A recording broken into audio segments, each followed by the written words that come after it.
Ассаламу алейкум, урматтуу Москва жергесиндеги биздин жердештер, сиздерди Медведково метросуна жайгашкан Широкая улица 12деги Ак Шумкар кафесине чакырабыз. Сиздер үчүн жагымдуу тамактар жана жандуулар менен баргызып жаткан Густой туман, любовь, обман.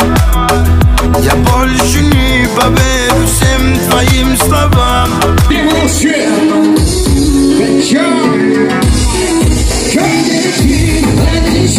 Спасибо,